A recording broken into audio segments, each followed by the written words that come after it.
नमस्ते और आपका स्वागत है मेरे किचन में। आज मैं बना रही हूँ साजन की फूल की रेसिपी बना रही हूँ मैं। ये जो है ये भाजी ड्रमस्टिक फ्लावर बोलते हैं इसको, और इसे सोजने फूल बोला जाता है। ये कुछ इस तरीके से दिखती है। ये इसमें जो है vitamin A, B, C, calcium, iron, potassium, fibre, carbohydrate, protein काफ़ी ज़्यादा मात्रा में मिलती है। ये एंटीबायोटिक, एंटीपॉक्स और जो जिनको डायबिटीज़ रहती है उनके लिए भी बहुत अच्छी है, और जिनको ब्रोंकाइटिस रहती है उनके लिए भी बहुत अच्छी है। साथ ही साथ में इसमें जो है डाइजेशन का प्रॉब्लम जिनको रहती है, एसिडिटी का प्रॉब्लम जिनको रहती है उनके लिए भी काफ़ी अच्छी है। हेडेक में भी ये बहुत अच्छे से काम आती है। अब इस वेजिटेबल को हम लोग बनाएंगे कैसे, इसे वेजिटेबल में कन्वर्ट कैसे करेंगे, तो चलिए फिर शुरू करते हैं। उसके पहले अगर आपने अभी तक मेरे इस चैनल को सब्सक्राइब नहीं किया है तो तुरंत कर लीजिए, ताकि इसी तरीके से इंटरेस्टिंग वीडियोस आपके सामने हाजिर कर सकूं मैं। और ज़्यादा से ज़्यादा इस वीडियो को शेयर कीजिए ताकि लोगों को भी पता चल सके कि इस फ्लावर को खाना चाहिए। तो अभी चलिए इस रेसिपी को बनाना स्टार्ट कर लेते हैं। अभी ये फ्लावर जो है ये आसानी से मार्केट में मिल जाती है। अगर नहीं मिलती है तो आपके वहाँ पर पेड़ होगा तो उसमें से 1 कप आप ये फ्लावर ले लीजिए। और कढ़ाई मैंने बैठा ली हूँ गर्म करने के लिए। इसमें मैंने 2 टेबलस्पून के करीब मैंने यहाँ पर तेल डाली हूँ। मैं यूज़ कर रही हूँ यहाँ पर सनफ्लावर ऑयल। आप चाहे तो इसे मस्टर्ड ऑयल से भी बना सकते हैं। सनफ्लावर ऑयल में Emami and tasty sunflower oil use करती हूँ, क्योंकि इसमें जो है फूफा और ADE बहुत अच्छी मात्रा में मिलती है। और ये है 5 फोरन के साथ साथ मैंने यहाँ पर 2 फ्रेश लाल रेड चिली मैंने ले ली हूँ, इसे स्लाइड कट करके ली हूँ। और ये 5 फोरन बनाने की सही रेसिपी मेरे वीडियो में देख सकते हैं आप, मेरे चैनल में दिया हुआ है। और इसे मैंने डाल दी और इसे हल्का से मैं साटे कर लूँगी, ताकि ये जो इसमें जितने भी मेथी के दाने हैं, जितने भी ये सरसों के दाने हैं, वो अच्छे से क्रैकल कर सके। ये देखिए ये क्रैकल कर रहे हैं। अभी मैंने यहाँ पर 1 पोटैटो ले ली हूँ, मीडियम साइज़ की पोटैटो है। इसे मैंने छोटे छोटे डाइस में मैंने काट ली हूँ और इसे जो है मैंने डाल दी हूँ फ्राई करने के लिए।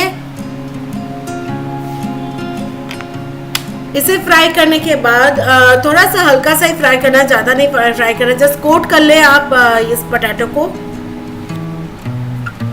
इस पोटैटो को कोट करने के बाद एक और बात मुझे शेयर करनी है, वो ये है कि कभी कभी क्या होता है ये ड्रमस्टिक फ्लावर के अंदर थोड़े छोटे छोटे कीड़े रह जाते हैं। थोड़ा फाड़ के देख ले, थोड़ा अच्छे से साफ उफ कर ले तो आपके लिए ये अच्छा रहेगा, ठीक है। और ये जो है अभी मैं इसमें ये फ्लावर्स को मैं डाल देती हूँ। इसे अच्छे से धो के साफ करके मैं रखी थी और इसको मैंने डाल दी हूँ। और इसको डालने के बाद मैं ये बैंगन को जो है छोटे छोटे पीसेस में, मीडियम पीसेस में मैं काटी हूँ, ज़्यादा छोटे पीसेस में नहीं काटी हूँ मैं, मीडियम पीसेस में मैं ये बैंगन को काटी थी।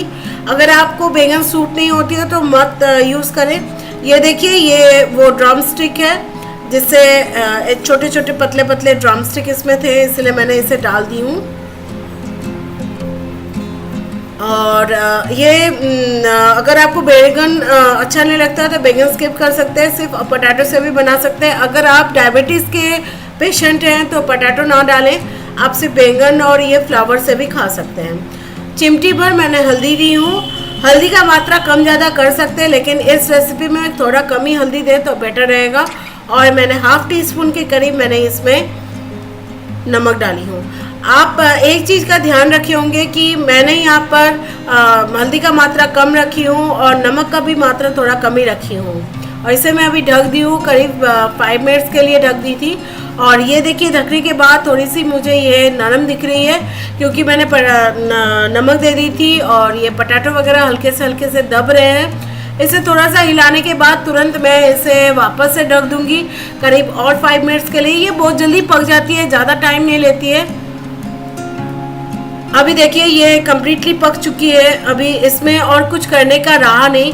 अभी ये एकदम से कम्प्लीटली पक चुका है। अभी मैं इसे हाई फ्लेम में कर दी हूँ। ये सारा प्रोसेस जो मैं की थी, पहले मैंने फ्लेम को हाई रखी थी जब तक मेरे ये मसाले जो है भून रहे थे, क्रैकल हो रहे थे। उसके बाद मैं कम्प्लीटली इसे सिम करके बनाई हूँ। अभी भी मेरी सिम ही है और मैंने इसे पका ली हूँ। ये देखिए ये कम्प्लीटली हो चुकी है। अभी मैं इसे उतार ली हूँ।